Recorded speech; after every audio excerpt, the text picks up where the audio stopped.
ಎಲ್ಲರಿಗೂ ನಮಸ್ಕಾರ. ಕರ್ನಾಟಕ ಪರೀಕ್ಷಾ ಪ್ರಾಧಿಕಾರ ಸಾಮಾನ್ಯ ಪ್ರವೇಶ ಪರೀಕ್ಷೆಯನ್ನು 16 ಮತ್ತು 17ನೇ ತಾರೀಕಿಗಾಗಲೇ ಮುಕ್ತಾಯಗೊಳಿಸಿದೆ. ತಮಗೆಲ್ಲರಿಗೂ ಗೊತ್ತಿದೆ 3,12,000 ವಿದ್ಯಾರ್ಥಿಗಳು ಪರೀಕ್ಷೆಯನ್ನು ಬರೆದಿದ್ದಾರೆ. ಇವತ್ತು ನಾವು ವಿನೂತನವಾಗಿ ಕರ್ನಾಟಕ ಪರೀಕ್ಷಾ ಪ್ರಾಧಿಕಾರದ ವತಿಯಿಂದ ತಾವು ಪರೀಕ್ಷಾ ಕೇಂದ್ರವಾರು ಎಷ್ಟು ವಿದ್ಯಾರ್ಥಿಗಳು ಪರೀಕ್ಷೆಯನ್ನು ಬರೆದಿದ್ದರು ಅವರ ಎಲ್ಲ OMR ಶೀಟ್ಗಳನ್ನು ಸಹ ಕರ್ನಾಟಕ ಪರೀಕ್ಷಾ ಪ್ರಾಧಿಕಾರದ ವೆಬ್ಸೈಟ್ನಲ್ಲಿ ನಾವು ಅಪ್ಲೋಡ್ ಮಾಡ್ತಾ ಇದ್ದೀವಿ. ತಾವು ನೋಡ್ಕೊಳ್ಬೋದು, ತಮ್ಮ ಸ್ನೇಹಿತರದು ಎಲ್ಲರದು ಸಹ ತಾವು ನೋಡ್ಕೊಳ್ಬೋದಾಗಿದೆ. ಈಗಾಗಲೇ ನಾವು ಕೀ ಆನ್ಸರ್ನ ಪಬ್ಲಿಷ್ ಮಾಡಿದ್ದೀವಿ. ಸದ್ಯದಲ್ಲೇ ಈಗ ನಾಳೆ ಲಾಸ್ಟ್ ಡೇಟ್ ಇದೆ, ಅಂತಿಮ ಕೀ ಆನ್ಸರ್ನ ಸಹ ನಾವು ಬಿಡುಗಡೆಗೊಳಿಸ್ತೀವಿ. ವಿದ್ಯಾರ್ಥಿಗಳಿಗೆ ಮುಂದೆ ಏನು ಅನ್ನುವಂಥ ಕೆಲವು ಕುತೂಹಲ ಇದ್ದೇ ಇರುತ್ತೆ. ವಿಶೇಷವಾಗಿ ನಾವು ಕೆಲವೊಂದು ಅರ್ಜಿಗೆ ಸಂಬಂಧಪಟ್ಟಂಥ, ಮೀಸಲಾತಿಗೆ ಸಂಬಂಧಪಟ್ಟಂಥ ಕೆಲವೊಂದು ವಿಷಯಗಳನ್ನ ನಾವು ಈಗ ತಮಗೆ ತಿಳಿಸ್ಲಿಕ್ಕೆ ಇಚ್ಛೆ ಪಡ್ತೀನಿ. ವಿಶೇಷವಾಗಿ ತಾವೆಲ್ಲರೂ ಅರ್ಜಿ ಹಾಕುವಂಥ ಸಂದರ್ಭದಲ್ಲಿ ಕೆಲವೊಂದು ಮಿಸ್ಟೇಕ್ಗಳನ್ನು ಮಾಡಿದ್ರಿ. ಸಾಕಷ್ಟು ವಿದ್ಯಾರ್ಥಿಗಳು ಎಡಿಟ್ ಆಪ್ಷನ್ ಕೊಡಿ ನಾವು ಸರಿಪಡಿಸ್ಲಿಕ್ಕೆ, ಮತ್ತು ಕೆಲವೊಂದು ಜಾತಿ ಪ್ರಮಾಣ ಪತ್ರಗಳನ್ನ ನಾವು ತಗೊಳೋದಕ್ಕೆ ಆಗಿರಲಿಲ್ಲ, ನಾವೀಗ ತಗೊಂಡಿದ್ದೀವಿ ಅದಕ್ಕೆ ಅವಕಾಶ ಕೊಡಿ ಅಂತೇಳಿ ತಾವು ಸಾಕಷ್ಟು ಬೇಡಿಕೆಯನ್ನು ಇಟ್ಟಿದ್ರಿ. ನಾವು ಪರೀಕ್ಷೆ ಇರುವ ಹಿನ್ನೆಲೆಯಲ್ಲಿ ಆ ಸಂದರ್ಭದಲ್ಲಿ ನಿಮಗೆ ಎಡಿಟ್ ಅವಕಾಶವನ್ನು ಕೊಟ್ಟರೆ ತಾವು ಓದುವಂಥದ್ದಕ್ಕೆ ಸಮಸ್ಯೆ ಆಗುತ್ತೆ ಅಂತ ನಾವು ಅವಕಾಶವನ್ನು ಕೊಟ್ಟಿರಲಿಲ್ಲ. ಈಗಾಗಲೇ 18ನೇ ತಾರೀಕಿಂದ ನಾವು ಎಡಿಟ್ ಆಪ್ಷನನ್ನು ಕೊಟ್ಟಿದ್ದೀವಿ. ಎಲ್ಲ ವಿದ್ಯಾರ್ಥಿಗಳಲ್ಲಿ, ಪೋಷಕರಲ್ಲಿ ನನ್ನ ವಿನಂತಿ ಏನು ಅಂತಂದರೆ, ಕರ್ನಾಟಕ ರಾಜ್ಯದಲ್ಲಿ ವಿವಿಧ ಕೋರ್ಸ್ಗಳಿಗೆ ಏನು ನಾವು ಸೀಟನ್ನು ಹಂಚಿಕೆಯನ್ನು ಮಾಡ್ತೀವಿ, ಮೀಸಲಾತಿ ಅನ್ವಯ ಹಂಚಿಕೆಯನ್ನು ಮಾಡ್ತೀವಿ. ತಮಗೆಲ್ಲರಿಗೂ ಗೊತ್ತಿದೆ ಹಾರಿಜೆಂಟಲ್ ಮತ್ತು ವರ್ಟಿಕಲ್ ರಿಸರ್ವೇಷನ್ ಸಹ ಇದೆ. ಕನ್ನಡ ಮೀಡಿಯಮ್ಮು, ರೂರಲ್ಲು, ಮತ್ತು ನಿಮ್ಮ SC ST 3B2 ಈ ಥರ ಎಲ್ಲ ರಿಸರ್ವೇಷನ್ನಿಗೆ ಸೀಟ್ಗಳ ಹಂಚಿಕೆ ಆಗುತ್ತೆ. ಹಾಗಾಗಿ ಮೆರಿಟ್ ಜೊತೆಗೆ ಈ ರಿಸರ್ವೇಷನ್ನು ಇರುವಂತಹವರು ಸರಿಯಾದ ರೀತಿ ಅಪ್ಲಿಕೇಶನ್ ಹಾಕುವಂಥದ್ದು ಬಹಳ ಇಂಪಾರ್ಟೆಂಟ್ ಇದೆ. ನಾನು ತಮ್ಮಲ್ಲಿ ವಿನಂತಿ ಮಾಡುವಂಥದ್ದು, ಯಾರೆಲ್ಲ ನೀವು ಮಿಸ್ಟೇಕನ್ನು ಮಾಡಿದ್ರಿ ಎಡಿಟ್ ಮಾಡ್ಕೊಳ್ಳುವಂಥದ್ದಕ್ಕೆ ನಾವು 18ನೇ ತಾರೀಕಿಂದ ಅವಕಾಶ ಕೊಟ್ಟಿದ್ದೀವಿ. ಇದು ಮೇ 2ನೇ ತಾರೀಕಿನ ತನಕ ನಾವು ಅವಕಾಶ ಕೊಟ್ಟಿದ್ದೀವಿ. ದಯಮಾಡಿ ತಾವು ಈ ಒಂದು ಅವಕಾಶವನ್ನು ಸದುಪಯೋಗಪಡಿಸಿಕೊಂಡು ತಾವು ಅರ್ಜಿ ಸಲ್ಲಿಸುವಂತಹ ಸಂದರ್ಭದಲ್ಲಿ ಯಾವುದಾದರೂ ತಪ್ಪುಗಳನ್ನು ಮಾಡಿದ್ದಲ್ಲಿ ತಾವು ಸರಿಪಡಿಸಿದ ಮೇಲೆ ಏನು ಮಾಡಬೇಕು? ಈಗ ಉದಾಹರಣೆಗೆ ನೀವು ಅವತ್ತು ಕನ್ನಡ ಮೀಡಿಯಮ್ ಸರ್ಟಿಫಿಕೇಟ್ನ ಹಾಕಿರಲಿಲ್ಲ, ಈಗ ನೀವು ಅಪ್ಲಿಕೇಶನಲ್ಲಿ ಲಾಗಿನ್ ಆಗಿಬಿಟ್ಟು ಕನ್ನಡ ಮೀಡಿಯಮನ್ನು ಹಾಕ್ತೀರಾ, ನೀವು ಕ್ಲೈಮ್ ಮಾಡ್ತೀರಾ. ಅಲ್ಲಿ ನೀವು ವೆರಿಫಿಕೇಷನ್ ಸ್ಲಿಪ್ಪನ್ನು ಡೌನ್ಲೋಡ್ ಮಾಡಿದರೆ ಅರ್ಜಿಯನ್ನು, ಅಲ್ಲಿ ನಿಮಗೆ ಲಾಸ್ಟಲ್ಲಿ ಭಾಳ ಸ್ಪಷ್ಟವಾಗಿ ಬರುತ್ತೆ Kannada medium claimed not verified ಅಂತ. ಈಗ ಹೊಸ್ದಾಗಿ ನೀವು ಹಾಕಿತ್ತು ಅಂತಂದರೆ ಏನು ಮಾಡಬೇಕು? ನೀವು ನಿಮ್ಮ ಕಾಲೇಜಿನ ಅಥವಾ ಯಾವುದೇ ಸರ್ಕಾರಿ ಕಾಲೇಜು, ತಮ್ಮ ಮನೆ ಸಮೀಪ ಇರುವಂಥ ಸರ್ಕಾರಿ ಕಾಲೇಜಿನ ಪ್ರಾಚಾರ್ಯರಿಗೆ ತಾವು ಭೇಟಿ ಮಾಡಿ ಮೂಲ ದಾಖಲೆಯನ್ನು ತಾವು ತೋರಿಸಿದರೆ, ಯಾವುದು ಕ್ಲೈಮ್ಡ್ ನಾಟ್ ವೆರಿಫೈಡ್ ಇರುತ್ತೆ, ಪ್ರಿನ್ಸಿಪಲ್ ತಮ್ಮ ಮೂಲ ದಾಖಲೆಯನ್ನು ಪರಿಶೀಲನೆ ಮಾಡಿ ಅವರ ಲಾಗಿನ್ನಲ್ಲಿ ಹೋಗಿಬಿಟ್ಟು ನಿಮ್ಮ ಅಪ್ಲಿಕೇಶನನ್ನು ಅವರು ನೋಡಿ ಅಲ್ಲಿ ಕ್ಲೈಮ್ ಮಾಡಿದ್ದಾನೆ, ವಿದ್ಯಾರ್ಥಿದು ಸರ್ಟಿಫಿಕೇಟ್ ಪರಿಶೀಲನೆ ಮಾಡಿದ್ದೀನಿ, ಅದು ಸರಿ ಇದೆ ಅಂತೇಳಿ ಓಕೆ ಮಾಡ್ತಾರೆ. ಆ ನಂತರ ನೀವು ನಿಮ್ಮ ಅಪ್ಲಿಕೇಶನನ್ನು ಡೌನ್ಲೋಡ್ ಮಾಡಿದರೆ ನೀವು ಕ್ಲೈಮ್ಡ್ ಮತ್ತು ವೆರಿಫೈಡ್ ಅಂತ ಬರುತ್ತೆ. ಅಂದರೆ ಇದರದ್ದು ತಾತ್ಪರ್ಯ ಇಷ್ಟೇ, ಸಿಂಪಲ್ಲಾಗಿ ಹೇಳುವಂಥದ್ದಾದರೆ, ಈ ಹಿಂದೆ ತಾವು ಅಪ್ಲಿಕೇಶನ್ ಹಾಕಿದಂಥ ಸಂದರ್ಭದಲ್ಲಿ ಕನ್ನಡ ಮೀಡಿಯಮ್ಮು, ರೂರಲ್ಲು ಮತ್ತು ಲಿಂಗ್ವಿಸ್ಟಿಕ್ ಮೈನಾರಿಟಿ, ರಿಲಿಜಿಯಸ್ ಮೈನಾರಿಟಿ ಮತ್ತು ಸ್ಟಡಿ ಸರ್ಟಿಫಿಕೇಟಿಗೆ ಸಂಬಂಧಪಟ್ಟಂತೆ ಯಾರು ತಾವು ದಾಖಲೆಗಳನ್ನು ತಮ್ಮ ಕಾಲೇಜಿನ ಪ್ರಾಚಾರ್ಯರ ಬಳಿ ಮೂಲ ದಾಖಲೆಗಳನ್ನು ತೋರಿಸಿ ಪರಿಶೀಲನೆ ಮಾಡ್ಕೊಳ್ಳೋದಕ್ಕೆ ನಾವು ಹೇಳಿದ್ವಿ. ಈಗ ನಮ್ಮಲ್ಲಿ 2,70,000 ವಿದ್ಯಾರ್ಥಿಗಳು ಈಗಾಗಲೇ ಪರಿಶೀಲನೆ ಮಾಡಿಕೊಂಡಿದ್ದಾರೆ. ಇನ್ನೊಂದು 30,000 ವಿದ್ಯಾರ್ಥಿಗಳು ಪರಿಶೀಲನೆಗೆ ಬಾಕಿ ಇದೆ. ದಯಮಾಡಿ ಆ ವಿದ್ಯಾರ್ಥಿಗಳು ಎಲ್ಲ ದಾಖಲೆಗಳನ್ನ ಅಗತ್ಯ ಇಲ್ಲ. ಉದಾಹರಣೆಗೆ ನೀವು 371J, ನಿಮ್ಮ ಕ್ಯಾಸ್ಟ್ ಸರ್ಟಿಫಿಕೇಟು, ಇನ್ಕಮ್ ಸರ್ಟಿಫಿಕೇಟು, ಇದು ಎಲ್ಲ ನೀವು RD ನಂಬರ್ ಹಾಕಿದರೆ ಸಾಫ್ಟ್ವೇರಲ್ಲೇ ನಾವು ವೆರಿಫಿಕೇಷನ್ ಮಾಡ್ತೀವಿ.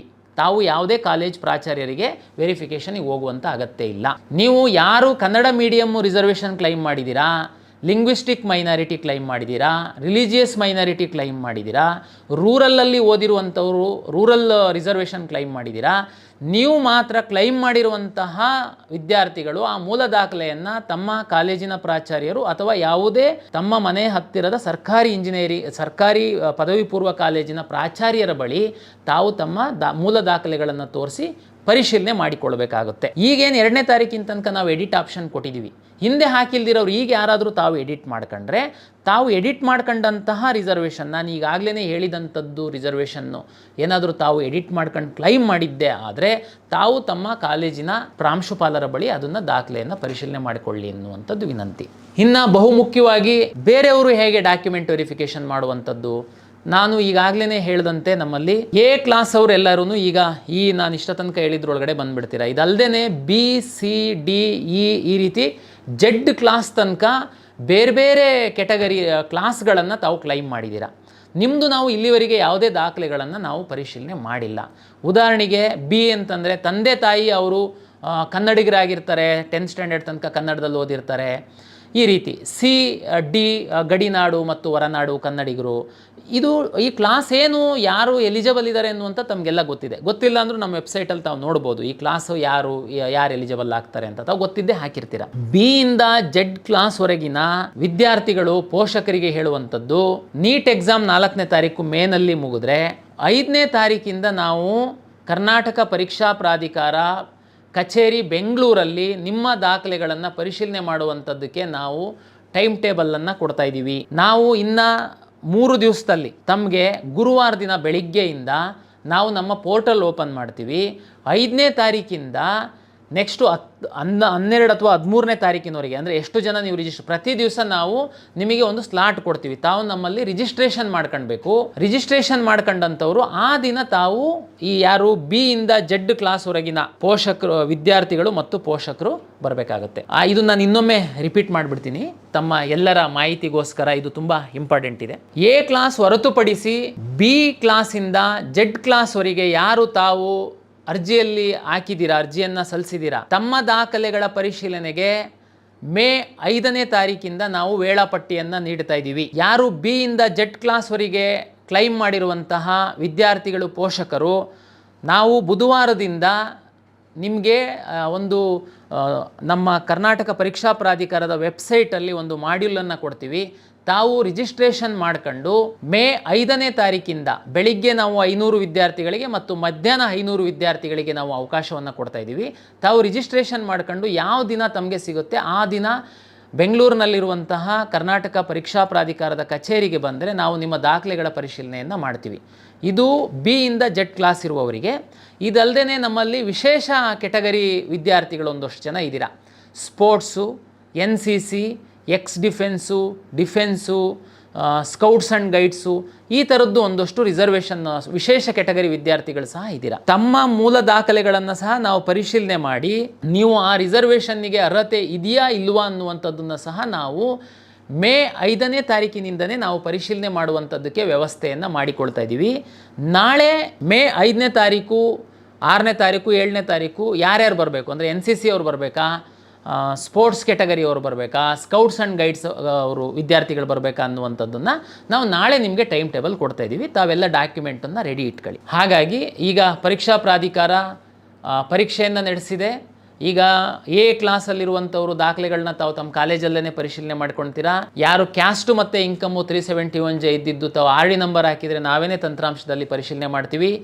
ಬಿ ಇಂದ ಜೆಡ್ ಕ್ಲಾಸ್ವರೆಗೆ ಇರುವಂಥವರಿಗೆ ಮತ್ತು ವಿಶೇಷ ಕೆಟಗರಿ ಇಲ್ಲಿ ಯಾರು ಸ್ಪೋರ್ಟ್ಸು, NCC ಇವರಿಗೆ ಮೇ 5ನೇ ತಾರೀಕಿಂದ ದಾಖಲೆ ಪರಿಶೀಲನೆ ಮಾಡುವಂಥದ್ದಕ್ಕೆ ನಾವು ವ್ಯವಸ್ಥೆಯನ್ನು ಮಾಡಿಕೊಂಡಿದ್ದೀವಿ. ಮುಂದುವರೆದು ಇಲ್ಲಿ ಒಂದು ವಿಶೇಷವಾದ ಒಂದು ಪಾಯಿಂಟನ್ನು ನಾನು ಹೇಳ್ತೀನಿ. SC ಮತ್ತು ST ವಿದ್ಯಾರ್ಥಿಗಳಿಗೆ ಈ ಹಿಂದೆ ಸಹ ನಾನು ಹೇಳಿದ್ದೆ, SC ಮತ್ತು ST ವಿದ್ಯಾರ್ಥಿಗಳು ತಮ್ಮ ಜಾತಿ ಪ್ರಮಾಣ ಪತ್ರದ ಜೊತೆಗೆ ತಮ್ಮ ಇನ್ಕಮ್ ಆದಾಯ ಪ್ರಮಾಣ ಪತ್ರವನ್ನು ಸಹ ತಾವು ಹಾಕಬೇಕು. ದಯಮಾಡಿ ಅರ್ಥ ಮಾಡ್ಕೊಳ್ಳಿ.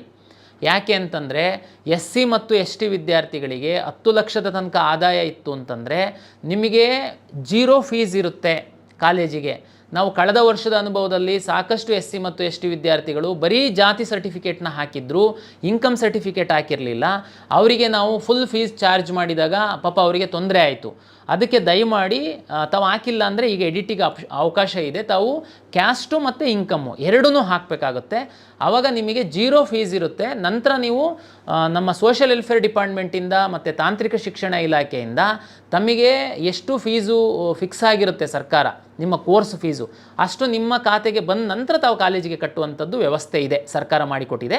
ಅದನ್ನು ಕ್ಲೈಮ್ ಮಾಡಬೇಕು ಅಂದರೆ ದಯಮಾಡಿ ಈಗ ಅಪ್ಲಿಕೇಶನ್ನಲ್ಲಿ ತಾವು ಇನ್ಕಮ್ಮು ಮತ್ತು ಕ್ಯಾಸ್ಟು ಎರಡನ್ನೂ ತಾವು ಹಾಕಬೇಕಾಗುತ್ತೆ. ಇದು ಕರ್ನಾಟಕ ಪರೀಕ್ಷಾ ಪ್ರಾಧಿಕಾರದಿಂದ ವಿಶೇಷವಾಗಿ ಸಾಮಾನ್ಯ ಪ್ರವೇಶ ಪರೀಕ್ಷೆ ಬರೆದ ವಿದ್ಯಾರ್ಥಿಗಳಿಗೆ ಮತ್ತು ಪೋಷಕರಿಗೆ ಮುಂದಿನ ನಮ್ಮ ಒಂದು ಕಾರ್ಯಚಟುವಟಿಕೆ ಏನಿರುತ್ತೆ ಅನ್ನುವಂಥದ್ದು ತಿಳಿಸುವಂಥದ್ದಕ್ಕೆ ನಾನು ತಮಗೆ ಇಚ್ಛೆಪಟ್ಟೆ. ಎಲ್ಲರಿಗೆ ಮತ್ತೊಮ್ಮೆ ಕರ್ನಾಟಕ ಪರೀಕ್ಷಾ ಪ್ರಾಧಿಕಾರದ ವತಿಯಿಂದ ನಮಸ್ಕಾರಗಳು.